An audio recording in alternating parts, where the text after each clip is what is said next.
నమస్తే, welcome to V3 news. లక్ష్యం సమాజహితం. నేను మహేష్. ముందుగా వార్తలోని ముఖ్యాంశాలు. పాన్ షాపులపై పోలీసుల దాడులు తగదన్న పెద్దపల్లి జిల్లా పాన్ షాప్ సంఘం నేత. 2 ఏళ్ల నుంచి వ్యాపారాలు లేవంటూ ఆవేదన.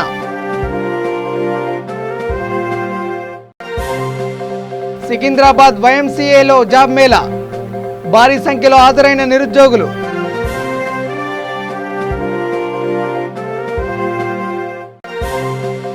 బెల్లంపల్లిలో వైద్య కళాశాల ఏర్పాటుకు NSUI డిమాండ్. జాతీయ రహదారిపై రాస్తా రోకో.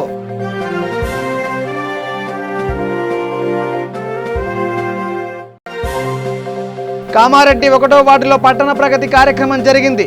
మొక్కలు నాటిన ప్రభుత్వ విప్ గంప గోవర్ధన్.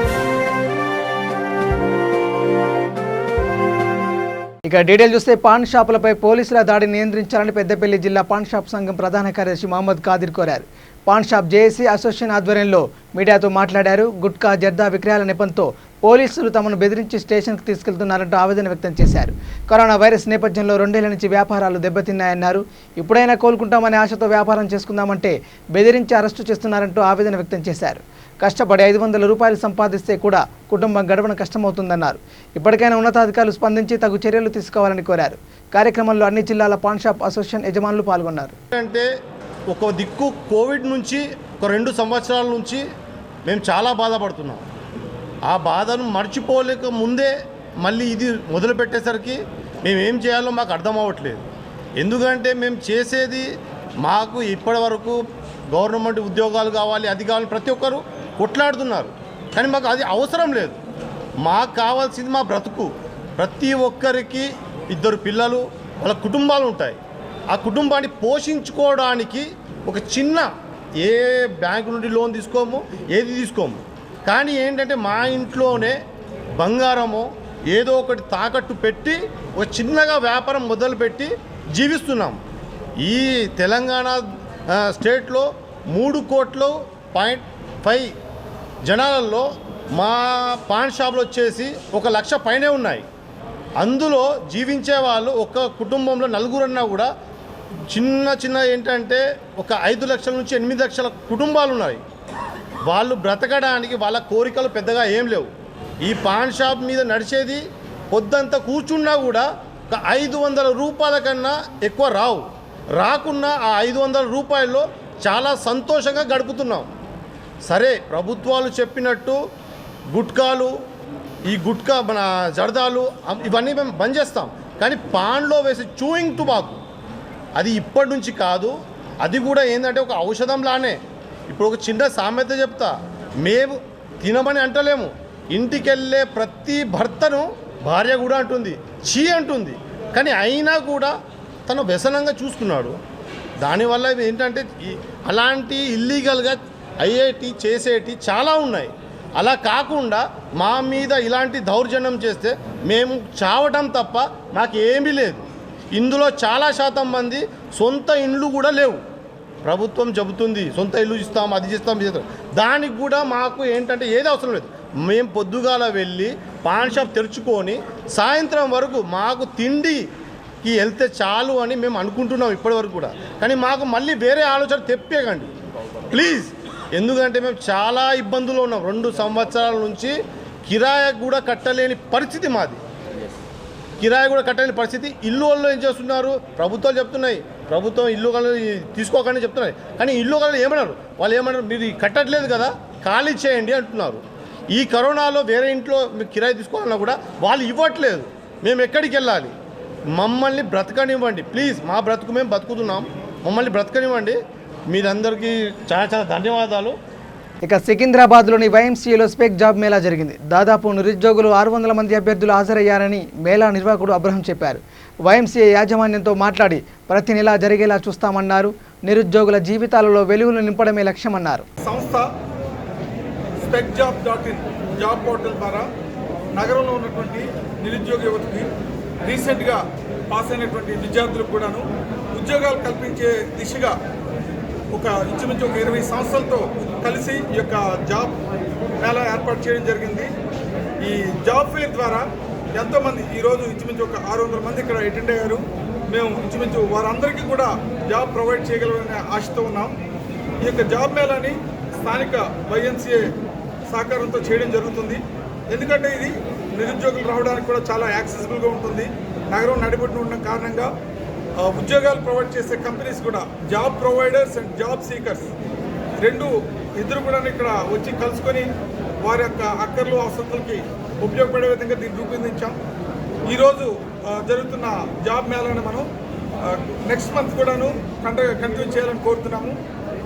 ముఖ్యంగా ఆల్రెడీ జాబ్స్లో ఉన్న వాళ్ళు కూడా చాలామంది జాబ్స్ కోల్పోయిన వారుగా ఉన్నారు. ముఖ్యంగా టీచింగ్ జాబ్లో ఉన్న వాళ్ళు they need to look for an alternative job. దానికోసం కూడా బేసిక్ ట్రైనింగ్ ఇచ్చి వాళ్ళకు కూడా జాబ్స్ ప్రొవైడ్ చేసే విధంగా ప్రయత్నిస్తున్నాం. అంతేకాకుండా ఇంటర్మీడియట్ చదువుతూనే హెచ్సిఎల్ ద్వారా ఒక పోస్ట్ గ్రాడ్యుయేషన్ చేసేదాని ప్రోగ్రామ్ కూడా వాళ్ళకు లోన్ ఫెసిలిటీతో అన్నీ చేసుకునేదానికి కూడా ఏర్పాటు చేస్తున్నాం. కొన్ని కంపెనీలు solar companies training, accommodation and food provide చేస్తూ జాబ్ ప్రొవైడ్ చేసేటప్పుడు కూడా ఏర్పాటు చేశారు. కొన్ని సాఫ్ట్వేర్ కంపెనీస్ కూడా ఇమీడియట్గా మంచి శాలరీతో తీసుకోవడానికి ముందుకు వస్తున్నాయి. ఫ్రెషర్స్ కూడాను చాలా మంచి అవకాశాలు కల్పిస్తున్నారు. కరోనా కారణంగా ఏంటంటే కమ్యూనికేషన్ చాలా దెబ్బతింది. కంపెనీస్ కూడాను ఏం చేయాలో దిక్కుతోచని పరిస్థితుల్లో ఉన్నాయి. నిరుద్యోగులు కూడా ఎక్కడికి వెళ్ళాలో తెలియని పరిస్థితిలో ఉండగా ఈ యొక్క కూడా చాలా ఉపయోగకరంగా ఉందని మేము భావిస్తున్నాం. ఈ యొక్క కార్యక్రమాన్ని నగరంలో ఉన్నటువంటి మిగతా ఎన్జిఓలు, సామాజిక సంస్థలు కూడా స్వచ్ఛందంగా ముందుకు వచ్చి మనందరం కలిసి బాధ్యతగా స్వీకరించాలని కోరుతున్నాం. ఇక్కడ వైఎంసీఏ సంస్థ వారు ఇంచుమించు 100 మందికి అకామిడేషన్ అండ్ ఫుడ్ ప్రొవైడ్ చేసేదానికి సహాయం అందిస్తూ ఉన్నారు.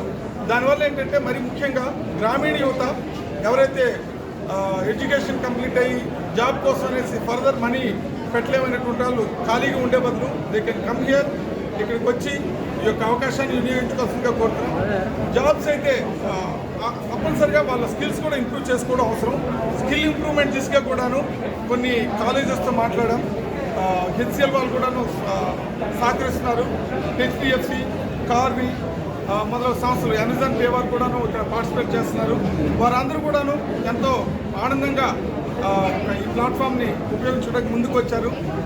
Thank you very much for media for supporting in this initiative.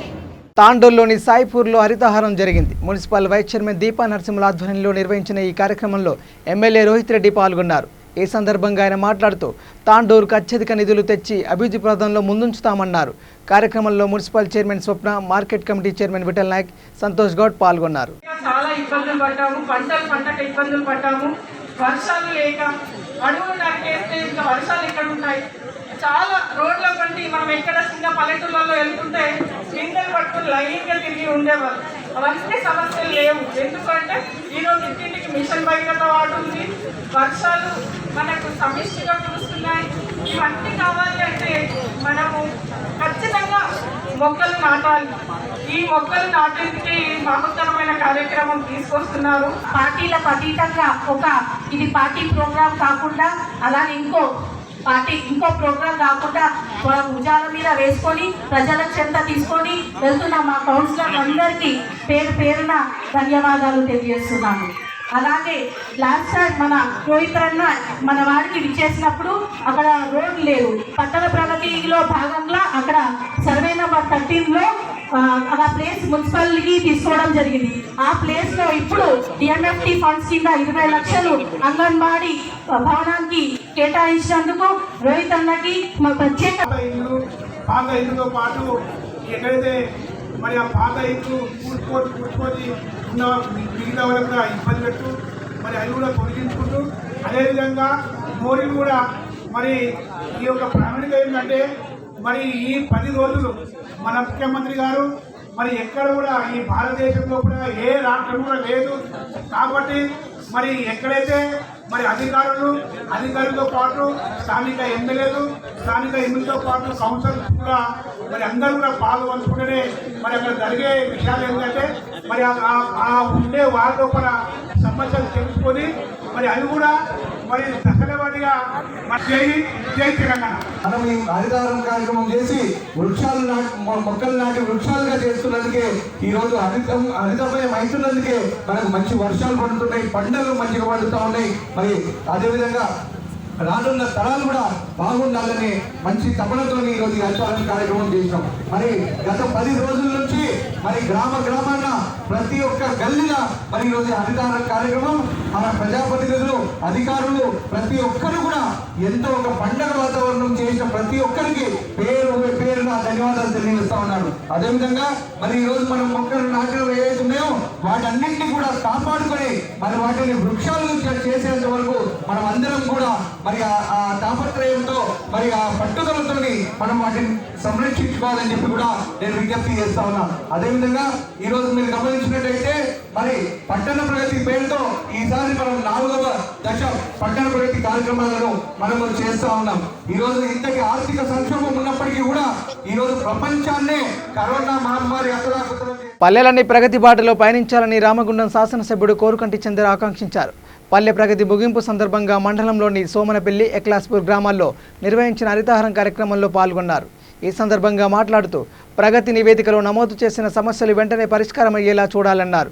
కార్యక్రమంలో మండలాధికారి శ్రీధర్, ఎంపీడీఓ యాదగిరి, ఎంపీఓ సమ్మిరెడ్డి పాల్గొన్నారు. ఈ పల్లెలన్నీ కూడా ప్రజల భాగస్వామ్యంతో ప్రజలందరూ కూడా చైతన్యవంతులు కావాల్సినటువంటి అవసరం ఉన్నది. ఎవరి గ్రామాన్ని వారు, ఎవరి ఇల్లును వారు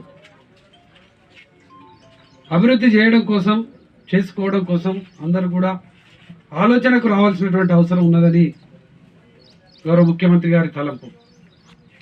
వారి ఆలోచన ఇలా పల్లె ప్రగతి రూపంలో అన్నీ కూడా ఆచరణలో ఉండి పరిష్కారం అవుతూ ఉన్నాయి. ఆనాడు తెలంగాణ ఉద్యమంలో ఏ విధంగా అయితే ప్రజలందరూ కూడా భాగస్వాములు కావాలి, ఈ రాష్ట్రం కావాలంటే తెలంగాణ రాష్ట్రం కోసం అందరం కూడా పోరాటం చేయాలి అని పిలుపునిచ్చినటువంటి సందర్భంలో ప్రజలందరి భాగస్వామ్యంతోనే తెలంగాణ రాష్ట్రాన్ని సాధించుకున్నాం. తెలంగాణ ఉద్యమ మహానేతగా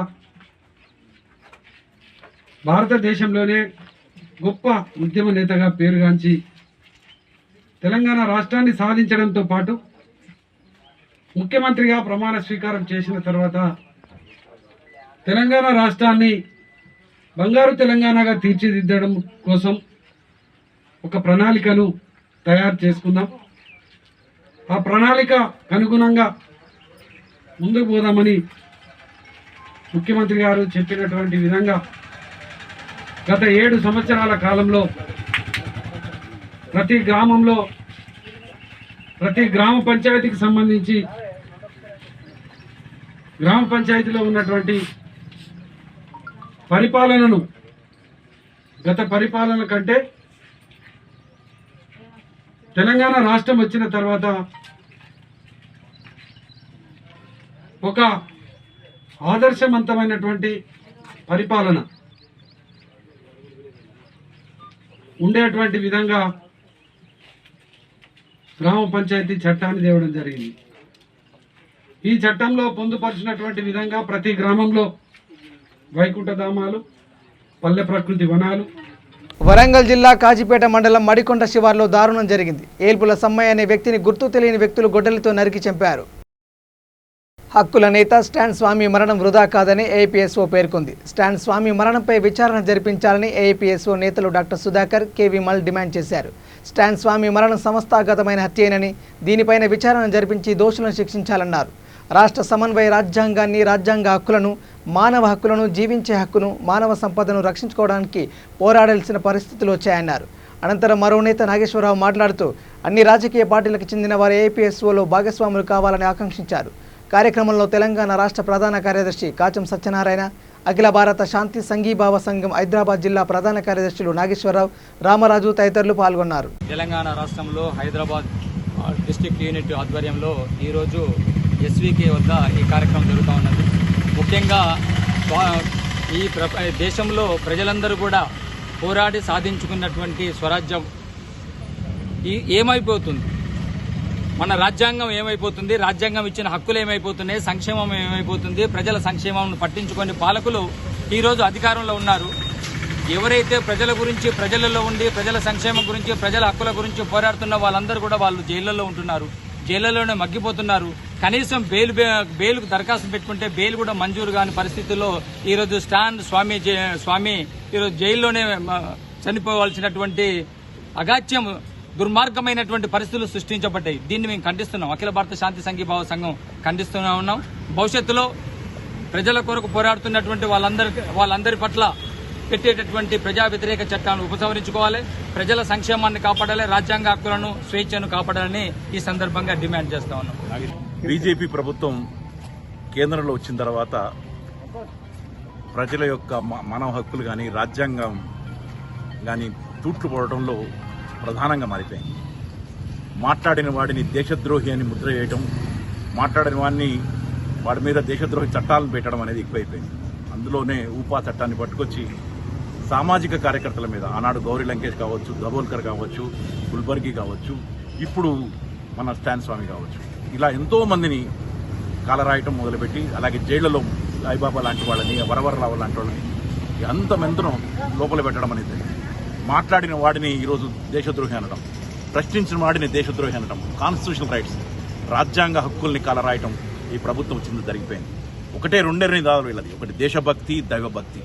ఈ రెండు నినాదాల మీద మేమేమీ కాదంటలేదు, దేశభక్తి వద్దనలేదు, దైవభక్తి వద్దనలేదు. కానీ ఇవి రెండు కాదు తిండి పెట్టేది. మాకు ఉద్యోగాలు కావాలి, మాకు హక్కులు కావాలి, మాట్లాడే హక్కులు కావాలి. ఈరోజు దేశంలో జరుగుతున్న వాటి మీద మాట్లాడడానికి స్వేచ్ఛ కావాలి. మన రాజ్యాంగం కల్పించిన హక్కులని ఈరోజు కలరాసే విధంగా కేంద్ర ప్రభుత్వం ప్రవర్తిస్తుంది. అలాగే స్టాన్ స్వామిని ఈరోజు ఇది కాన్స్టిట్యూషన్ హత్యనే, ప్రభుత్వ హత్యనే అంటున్నాం. దాని మీద విచారణ జరిపించాలని. కామారెడ్డి మున్సిపల్ పరిధిలో 1వ వార్డులో పట్టణ ప్రగతి కార్యక్రమం జరిగింది. ఇందులో పాల్గొన్న సందర్భంగా ప్రభుత్వ విప్ గంప గోవర్ధన్, జిల్లా అదనపు collector Venkatesh Dhotre, municipal chairperson Jahnavi తదితరులు కట్టమైసమ్మ పార్కులో మొక్కలు నాటారు. మున్సిపల్ కార్యక్రమంలో ward special officer Ravikumar, TRS నేతలు వేణుగోపాలరావు పాల్గొన్నారు.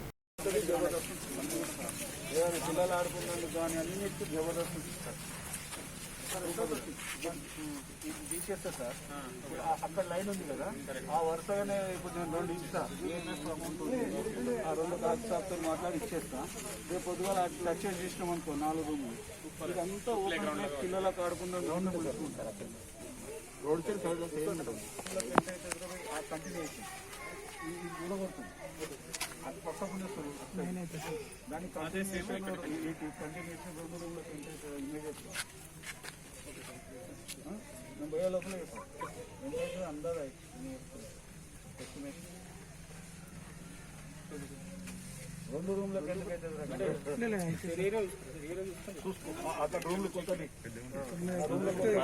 బెల్లంపల్లిలో వైద్య కళాశాల ఏర్పాటు చేయాలని ఎన్ఎస్యుఐ డిమాండ్ చేసింది. ఈ మేరకు పాత వైద్య కళాశాల ఎదుట జాతీయ రహదారిపై రాస్తారోకో నిర్వహించింది.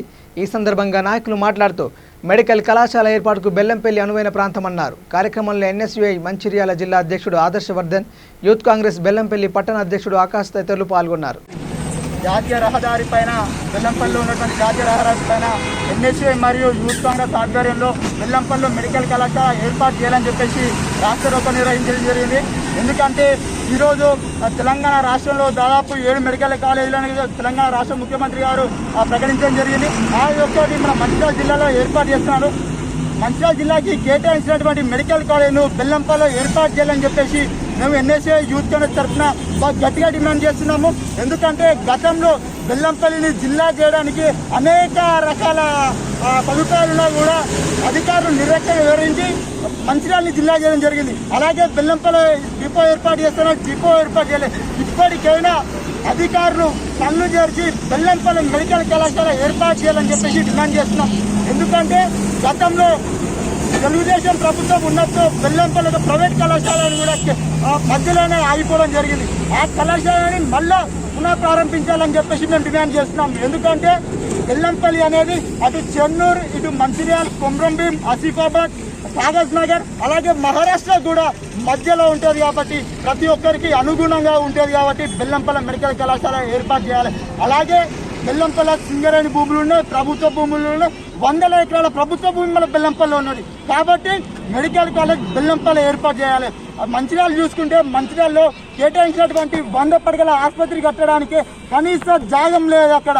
కానీ బెల్లంపల్లి ప్రభుత్వ హాస్పిటల్లో 100 పడకల ఆసుపత్రి కడుతున్నారు. అలాగే సింగరేణి హాస్పిటల్లో 200 పడకల ఆసుపత్రి ఉన్నాయి. అలాగే మనకి 100 ఎకరాల ప్రభుత్వ భూమి ఉన్నది. మన బెల్లంపల్లి నుంచి అధికారులు 50 ఎకరాల భూమిని పోచమ్మ గుడి దగ్గర ఉన్నటువంటి తాళగుర్జాలో ఉన్నటువంటి జాగను పంపించింది. కానీ మంచిర్యాలలో ఈ రోజుకు ఎక్కడ కూడా జాగా అనేది చూపెట్టడం కూడా జరిగింది. కానీ ఇప్పటికైనా అధికారులు, స్థానిక ప్రజాప్రతినిధులు ప్రతి ఒక్కరు కళ్ళు తెరిచి బెల్లంపల్లిలో మెడికల్ కళాశాల ఏర్పాటు చేయాలని డిమాండ్ చేస్తున్నాం. లేని పక్షంలో కాంగ్రెస్ పార్టీ ఎన్ఎస్ఏ తరఫున భారీ ఎత్తు ఆందోళన చేస్తామని చెప్పి డిమాండ్ చేస్తున్నాను. మెడికల్ కాలేజ్ను ఏర్పాటు చేయాలనేసి మెడికల్ కాలేజ్ ఇక్కడ రాస్తారోకో చేయడము జరిగింది. దాదాపుగా యూత్ అందరము ఒక 20-30 మంది దాకా ఇక్కడ రాస్తారోకో చేయడం జరిగింది. కేసీఆర్ గారు 2018 ఎలక్షన్లో వచ్చినప్పుడు బెల్లంపల్లికి మెడికల్ కాలేజ్ ఇస్తానేసి మాట ఇచ్చారు. దాన్ని నెరవేర్చుకోవాలి. అలాగే జిల్లా ఇస్తాను కూడా మాట ఇచ్చారు. ఆ విషయంలో కూడా బెల్లంపల్లికి జిల్లా రాలేదు. ఈ విషయంలోనైనా మెడికల్ కాలేజ్ మా బెల్లంపల్లికి ఏర్పాటు చేయాలనేసి బెల్లంపల్లి యూత్ కాంగ్రెస్ ఎన్ఎస్ఏ తరఫున డిమాండ్ చేస్తుంది. నటుడు ఫిలిం క్రిటిక్ కత్తి మహేష్ కన్ను మూశారు. రోడ్డు ప్రమాదంలో గాయపడి అపోలో ఆసుపత్రిలో చికిత్స పొందుతూ కత్తి మహేష్ మృతి చెందారు. నెల్లూరు జిల్లాలో జరిగిన రోడ్డు ప్రమాదంలో ఆయన తీవ్ర గాయాల పాలవడం తెలిసిందే. జూన్ 26వ తేదీ తెల్లవారుజామున ఆయన ప్రయాణిస్తున్న వాహనం నెల్లూరు జిల్లా కొడవలూరు మండలం చంద్రశేఖరపురం వద్ద జాతీయ రహదారిపై ముందు వెళ్తున్న లారీని వేగంగా ఢీకొట్టింది. దీంతో మహేష్ వాహనం ముందు భాగం తీవ్రంగా దెబ్బతింది. ఎయిర్ బ్యాగ్స్ తెరుచుకున్న తల భాగంలో మహేష్కు తీవ్ర గాయాలయ్యాయి. చికిత్స నిమిత్తం ఆయన్ని నెల్లూరులోని ఓ ప్రైవేట్ ఆసుపత్రికి తరలించారు. అక్కడి నుంచి మెరుగైన చికిత్స కోసం చెన్నైలోని అపోలో ఆసుపత్రికి తరలించారు. కత్తి మహేష్కు మెరుగైన వైద్యం అందించేందుకు ఏపీ ప్రభుత్వం ముఖ్యమంత్రి సహాయ నిధి నుంచి 17 లక్షల రూపాయలు అందజేసింది. ఎరుకల జాతి సమస్యలు పరిష్కరించాలని తెలంగాణ ప్రదేశ్ ఎరుకల సంఘం రాష్ట్ర అధ్యక్షులు కుతాటి కుమార్ కోరారు. తమ జీవనాధారమైన పందులకు సంబంధించి మార్గదర్శకాలు ప్రకటించాలన్నారు. సుందరయ్య విజ్ఞాన కేంద్రంలో పందుల గైడ్లైన్స్, ఏకలవ్య ఎరుకల భవనం పరిష్కారం కోసం రౌండ్ టేబుల్ సమావేశం నిర్వహించారు. తెలంగాణ ఎరుకల సంఘాల ఐక్య కార్యాచరణ కమిటీ ఆధ్వర్యంలో కుతాడి రాముల అధ్యక్షతన ఈ సమావేశం జరిగింది. రౌండ్ టేబుల్ సమావేశంలో పటాన్చెరు మాజీ ఎమ్మెల్యే సత్యనారాయణ, ప్రభాకర్, లోకిని రాజ్ తదితరులు పాల్గొన్నారు. ఈ సందర్భంగా వారు మాట్లాడుతూ ఎరుకల జాతి జీవనాధారమైన పందుల పెంపకంపై దెబ్బ కొడుతూ ప్రభుత్వ ఆదేశాల మేరకు మున్సిపాలిటీ, గ్రామ పంచాయతీ అధికారులు పందులను చంపివేయడం, ఏరివేయడం దారుణమన్నారు. ఫోర్క్ ఫెడరేషన్ ఏర్పాటు చేయాలని కోరారు. ఉద్యోగ అవకాశాల్లో ఎరుకలకు ప్రత్యేక ప్రాధాన్యత కల్పించాలని, 12% ఎస్టీ రిజర్వేషన్లు పెంపు హామీని నిలబెట్టుకోవాలని కోరారు. ఎరుకల రౌండ్ టేబుల్ సమావేశానికి పెద్దలు సత్యనారాయణ గారు, రామనాన్న గారు, అదేవిధంగా ప్రభాకర్ అన్న గారు, కృష్ణన్న గారు, లోకిరాజు గారు, ఇతర కుల పెద్దలు మొత్తం కూడా, ఇతర జిల్లాల నుంచి వచ్చిన వాళ్ళు మొత్తం కూడా అందరూ కూడా ఇందులో పాల్గొన్నందుకు ప్రత్యేకంగా తెలంగాణ ప్రదేశ్ ఎరుకల సంఘం ద్వారా వాళ్ళని అందరూ కూడా ధన్యవాదాలు తెలియపరుస్తున్నాను. మరి ఈ రౌండ్ టేబుల్ సమావేశం ఎప్పుడో జరగాలి. గత 2-3 ఏళ్ళ నుంచి కూడా మేము ప్రయత్నం చేస్తున్నాం. ఈరోజు మా పెద్దలు, మా రామమామ గారు పిలిచి ఈరోజు రౌండ్ టేబుల్ సమావేశం ఉంది. మా అందరూ కూడా కలిసి కొన్ని ఎజెండాల మీద మనం పనిచేయాల్సిన అవసరం ఉంది. ఎందుకంటే తెలంగాణ వచ్చి 7 సంవత్సరాలైనా కూడా మొత్తం మీద అంతా నష్టపోతున్న మొత్తం మీద మనకు వృత్తిపరంగా కానివ్వండి, ఉద్యోగ పరంగా కానివ్వండి, లోన్ల పరంగా కానీ, పందుల పెంపకదారులు కూడా మొత్తం రైతులు మొత్తం కూడా, ఒక రైతు 10 ఎకరాల పొలం మీద ఏ విధంగా పండిస్తాడో ఒక పందుల పెంపకదారు రైతు అంత సంపాదించే రైతు మరి లక్షల రూపాయలు, కోట్లాది రూపాయలు మొత్తం మున్సిపాలిటీ వాళ్ళు, అదేవిధంగా గ్రామ పంచాయతీ వాళ్ళు కూడా మొత్తం కుమ్మక్కై, అందులో పోలీసు వాళ్ళు కూడా కుమ్మక్కై మరి పందులను మొత్తం కూడా పట్టుకెళ్ళి మరి ఇతర దేశాలు, ఇతర ప్రాంతాలకు అమ్ముకుంటూ అడ్డుపడితే, పందుల పెంపక రైతు అడ్డుపడితే వాళ్ళ కొట్టడము, తిట్టడము, పోలీస్ స్టేషన్ పెట్టి వాళ్ళని హింసించి వాళ్ళ మీద కేసులు పెట్టి చాలా ఇబ్బందులు గురి చేస్తున్నారు రాష్ట్రం మొత్తం మీద కూడా. మరి తెలంగాణ వచ్చిన తర్వాత కూడా మరి ప్రభుత్వం ఎలక్షన్స్ ముందు కూడా మరి ఆత్మగౌరవ సభలు అని చెప్పేసి ఎరుక వాళ్ళతో మొత్తం కూడా అందరినీ కూడా మొత్తం కూడా ప్రతి జిల్లాలో, ప్రతి కాన్స్టిట్యూన్సీలో కూడా మొత్తం కూడా ఎరుకల వాళ్ళతో మీటింగ్ పెట్టుకున్నారు. మరి ప్రతి వాళ్ళు కూడా మరి టీఆర్ఎస్ ప్రభుత్వం కనుక మరి ప్రతి జిల్లాలో, ప్రతి మండలంలో మరి ప్రతి ఎమ్మెల్యేగా కూడా మేము కూడా తెలంగాణ ప్రదేశ్ ఎరుకల సంఘం ద్వారా 60 మంది ఎమ్మెల్యేలకు మేము సపోర్ట్గా ఉండి మా 60 మంది ఎమ్మెల్యేలు కూడా గెలవడానికి తోడ్పడ్డాం. మరి ఈరోజు మా పరిస్థితి ఏంటంటే మా రైతులు నష్టపోతున్నారు, మాకు వచ్చేది వస్తలేదు. మా ప్రకారం మా జనాభా ఎంతనో మా వాటా రిజర్వేషన్ కూడా అంటున్నాము. 10% రిజర్వేషన్ మీరు చెప్పావు, 10% కాకుండా కూడా 9.9% వస్తుంది మాకు. ఆ రిజర్వేషన్ కూడా మాకు ఇస్తే మా పిల్లలు ఉద్యోగాలు చేసుకుంటారు. ఎందుకంటే చదువుకున్న వాళ్ళు, డిగ్రీలు చదువుకున్న వాళ్ళు అందరూ కూడా ఈరోజు రోడ్ల మీద ఉండే పరిస్థితి వచ్చింది. మొత్తం మీద కూలి పనులు చేసే పరిస్థితి వచ్చింది. మొత్తం హైదరాబాద్లో నడిగొడ్డులో 2 లక్షల జనాభా మొత్తం కూడా చేపల వ్యాపారం చేసుకుంటూ, కూరగాయల వ్యాపారం చేసుకుంటూ, సీసాల డబ్బాల వ్యాపారం చేసుకుంటూ ఈరోజు కూలీగా మారుతున్నాం. మొత్తం ఎరుకల వాళ్ళు కూడా మొత్తం కూడా ప్రభుత్వాలు మొత్తం కూడా దీన్ని చిన్న చూపు చూస్తున్నారు. ఎరుకల వాళ్ళు అంటే చిన్న చూపు చూసి, ఎందుకంటే రాజాధికారం కూడా మాకు హక్కు లేదు, ఎమ్మెల్సీ వాటిలో మాకు హక్కు లేదు, ఎంపీలు కూడా మాకు హక్కు లేదు. అన్ని కుల తెగాలు కూడా మొత్తం మేము నష్టపోతున్నాం. కాబట్టి కుల పెద్దలందరూ కూడా మేము నిర్ణయించిన తర్వాత రౌండ్ టేబుల్ సమస్య తర్వాత ఖచ్చితంగా ఒక నిర్ణయం తీసుకుంటాం. దశ దిశ ఏ విధంగా అయితే ముందుకు పోతుందో ప్రభుత్వం మెడల నుంచి మాకు వచ్చేంత వరకు కూడా మేము పోరాడతామని చెప్పేసి కూడా ఈ తెలంగాణ పేసరిక సంఘం ద్వారా ఒక రాష్ట్ర అధ్యక్షునిగా ఖచ్చితంగా డిమాండ్ చేస్తాం. బుల్లెన్ ముగించే ముందు హెడ్లైన్స్ మరోసారి. పాన్ షాపులపై పోలీసుల దాడులు తగదన్న పెద్దపల్లి జిల్లా పాన్ షాప్ సంఘం నేత. 2 ఏళ్ల నుంచి వ్యాపారాలు లేవంటూ ఆవేదన.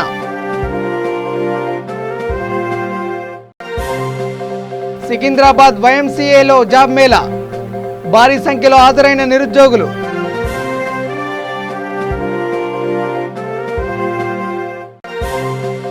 బెల్లంపల్లిలో వైద్య కళాశాల ఏర్పాటుకు NSUI డిమాండ్. జాతీయ రహదారిపై రాస్తా రోకో.